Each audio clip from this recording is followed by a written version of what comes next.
یہ دنیا کے سامنے حضرت امام نے اپنا اسوہ رکھا کہ یہی تو پیغام میں دینے آیا ہوں، یہی تو جو ہے وہ تحریر میں نے کربلا کی ریت پر اپنے خون سے رقم کرنی تھی کہ یہ سر کٹ سکتا ہے لیکن جھکے گا تو صرف اپنے مالک کی چوکٹ پہ جھکے گا، یزید کے سامنے یہ سر جھک نہیں سکتا ہے۔ تو حضرت امام حمام رضی اللہ تعالیٰ عنہ نے کربلا کے تپتے ہوئے ریگزار میں جب 72-73 لاشیں خیموں کے سامنے پڑے تھے اور اتنے زخم کلیجے پہ تھے، راوی کہتا ہے کہ جب آپ کی قمیض اتاری گئی تو 113 سوراخ اس میں تیروں کے تھے، 33 زخم نیزوں کے تھے، 34 گھاؤ تلواروں کے تھے، اتنے زخم جسم کے اندر اور جسم چور ہے زخموں سے۔ لیکن حضرت امام حسین نے جب پیشانی سجدے میں رکھی تو آخری لفظ یہ تھے، اللہم رضن بقضائک وصبرن علی بلائک تسلیما لامرک سبحان ربی العالی۔ مالک تیری تقدیر پہ راضی ہو گیا ہوں، مالک زخم سے پہ بھی میں مسکرا رہا ہوں، مالک تیری طرف سے جو دکھ آئے میں نے ان کو قبول کیا، جے سونا میرے دکھ وچ راضی تو میں سکھ نو چلے ڈاواں، مالک میں سب کچھ قبول کیا، حسین تیری رضا پہ راضی ہے، میرے مالک تو بھی بتا تو بھی حسین پہ راضی ہوا ہے کہ نہیں ہوا ہے۔ آواز آ رہی تھی اس پیاسے پر علی شیر خدا کو ناز ہے، اس نواسے پر محمد مصطفیٰ کو ناز ہے، اوروں نے بھی سجدہ کیا پر اس کا عجب انداز ہے، اس نے وہ سجدہ کیا جس پر خدا کو ناز ہے۔ اے حسین ابن علی تم پر سلام، نازش آل نبی تم پر سلام۔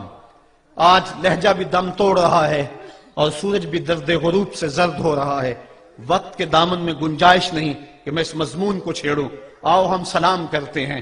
یہ سورج سامنے چمک رہا ہے، میں یہاں بیٹھا سوچ رہا تھا کہ ہم نے تو نہیں دیکھا، اے سورج دوپہر کا وہ منظر تم نے تو دیکھا تھا جب کربلا میں حسین کا سر کٹا تھا، جب گھر لٹا تھا، جب خیموں کو آگ لگی تھی، جب سکینہ رو رہی تھی اور جب گھوڑا خالی پلٹا تھا اور سکینہ پوچھتی تھی گھوڑے تو خالی آ گیا ہے، حسین کہاں چھوڑ آیا ہے۔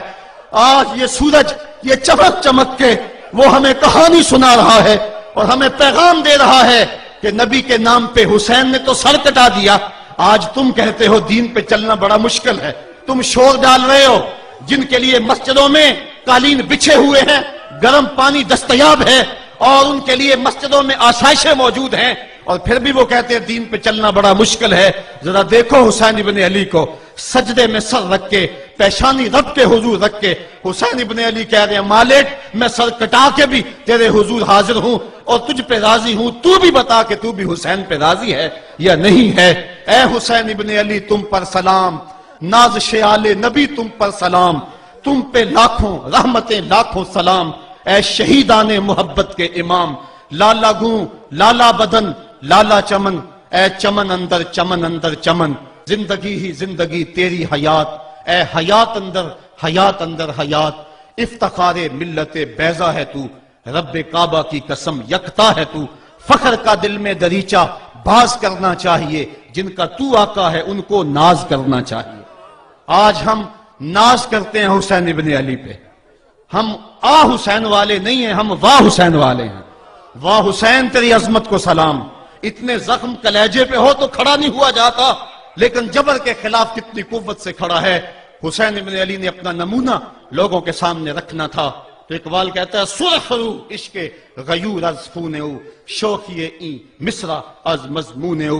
یزید مٹ گیا، یزید کا نام مٹ گیا، اس کا تشخص مٹ گیا، حسین کل بھی زندہ تھا، حسین آج بھی زندہ ہے۔ مرتا تو وہ ہے جس کی فکر مر جائے، مرتا تو وہ ہے جس کا نسب العین مر جائے، مرتا تو وہ ہے جس کا مشن ختم ہو جائے۔ حسین کا نسب العین زندہ، حسین کی فکر زندہ، حسین کا مشن زندہ، حسین زندہ، حسین کا نانا بھی زندہ۔ آج بھی ہزاروں کروڑوں اربوں انسان حسین کا نام لے کے جی رہے ہیں۔ میں کہتا ہوں اگر کوئی یزید کا نام بھی لیتا ہے تو وہ سر جھکا کے دیتا ہے۔ کیسا تمہارا لیڈر ہے جس کا نام لیتے ہوئے بھی تمہیں شرم آتی ہے؟ نام لینے سے پہلے سر جھکاتے ہو، نام لیتے ہوئے پسینہ پسینہ ہوتے ہو، نام لینے کے بعد منہ چھپا لیتے ہو۔ تمہیں اپنے قائد اور اپنے لیڈر کا نام لیتے بھی شرم آتی ہے، اور جب ہمارے لبوں پہ نام حسین آتا ہے ہمارا قد اونچا ہو جاتا ہے، ہمارا سر فخر سے بلند ہو جاتا ہے۔ فخر کا دل میں دریچہ باز کرنا چاہیے، جن کا تو آقا ہے ان کو ناز کرنا چاہیے۔ تو حسین ابن علی نے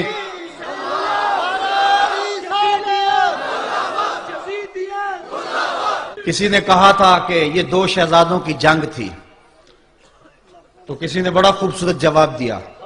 اس نے کہا کربلا جنگ تھی اگر دو شہزادوں کی، قلم میں زور ہے تو لکھو حسین ہار گئے، لہجے میں تنتنا ہے تو لکھو حسین ہار گئے، انداز میں زور ہے تو کہو حسین ہار گئے. زمانہ کل بھی کہتا تھا، زمانہ آج بھی کہتا ہے، حسین کل بھی جیتا تھا، حسین آج بھی جیتا ہے. جب حضرت امام حسین رضی اللہ تعالیٰ عنہ کا سر انور کاٹ لیا گیا اور خولی بن یزید نے نیزے کی نوک پہ اس کو رکھا، ویسے رخ سر کا زمین کی طرف سے تھا، کسی نے کیا خوب کہا، باں کے سر نیزے پہ اور سوئے زمین ہے روح، یعنی سجدہ ثانی کی ہے آرزو. رکعت کے دو سجدے ہوتے ہیں، ایک سجدہ ہوا تھا کہ سر انور جدا کر لیا گیا، جب نیزے کی نوک پہ تھا سر تو رخ زمین کی طرف سے تھا. شاعر کہتا ذرا غور سے دیکھو سر حسین کیا کہہ رہا ہے. سر حسین کی پیشانی زمین کی طرف ہے، پیشانی میں دوسرے سجدے کی آرزو مچل رہی ہے. تو جب امام حسین کا سر خولی نے نیزے کی نوک پہ چڑھایا، اس نے تو یہ کہنا چاہا تھا کہ ہم فتح یاب ہوئے اور دیکھو ہم نے سر کاٹ لیا.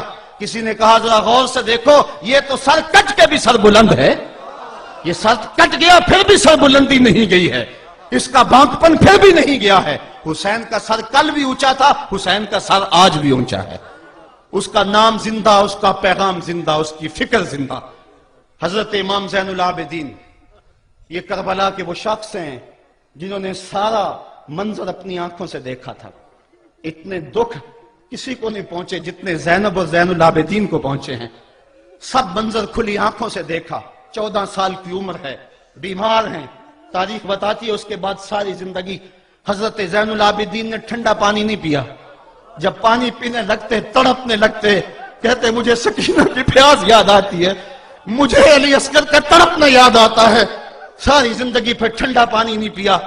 حضرت امام زین العابدین نے یہ سارا منظر کھلی آنکھوں کے ساتھ دیکھا تھا.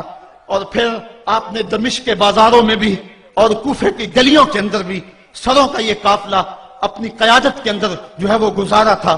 جب یزید کے دربار کے اندر حضرت امام زین العابدین پہنچے تو یزید نے پہلے تو جو ہے وہ دکھ کا اظہار کیا.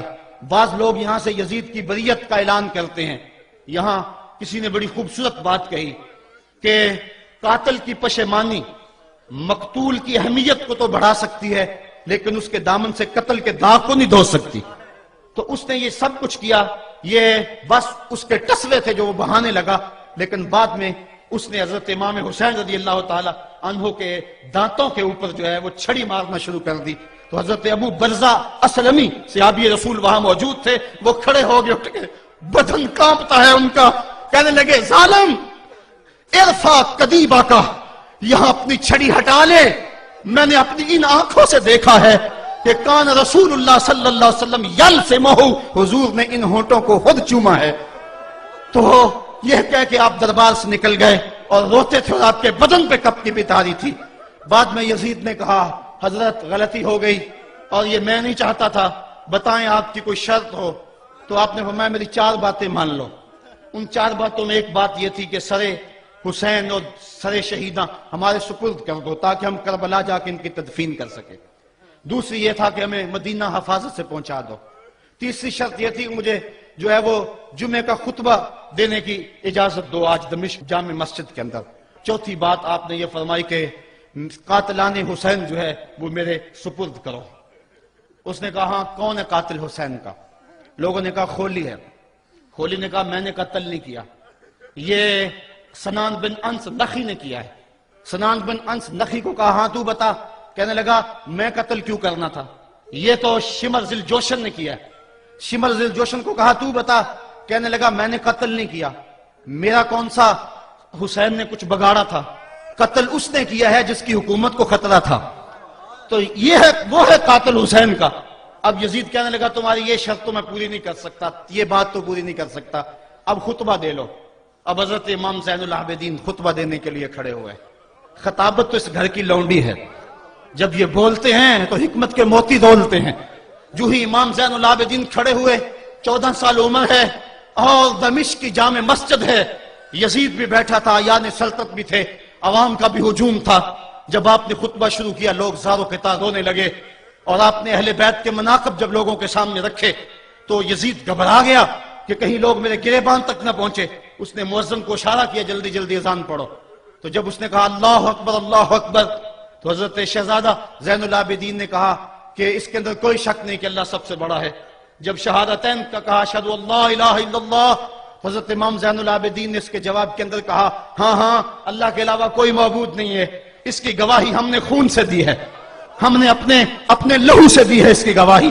اور پھر اس کے بعد جب اشہد ان محمد رسول اللہ پہ لفظ آئے تو حضرت امام زین العابدین نے کہا یزید دیکھ اب اذان کے اندر تیرے نانے کا نام ہے یا میرے نانے کا نام ہے؟ آج بھی منبر پہ میرے نانے کا نام ہے.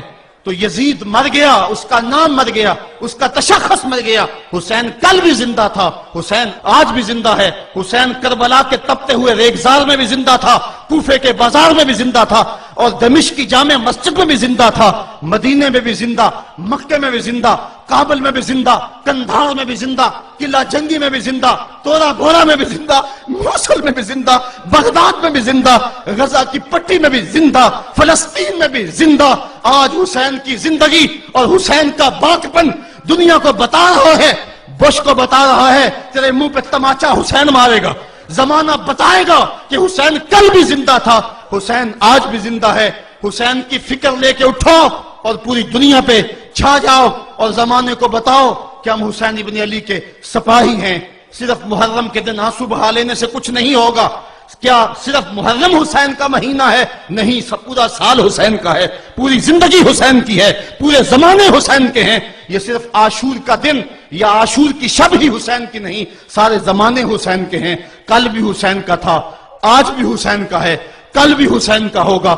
آؤ اٹھیں، قرآن کو لے کر کے حسین ابن علی نیزے کی نوک پر بھی چڑھ کے قرآن سنایا، اور آج ہم اسی قرآن کی دعوت کو لے کر کے اٹھیں اور حسین ابن علی کے پیغام کو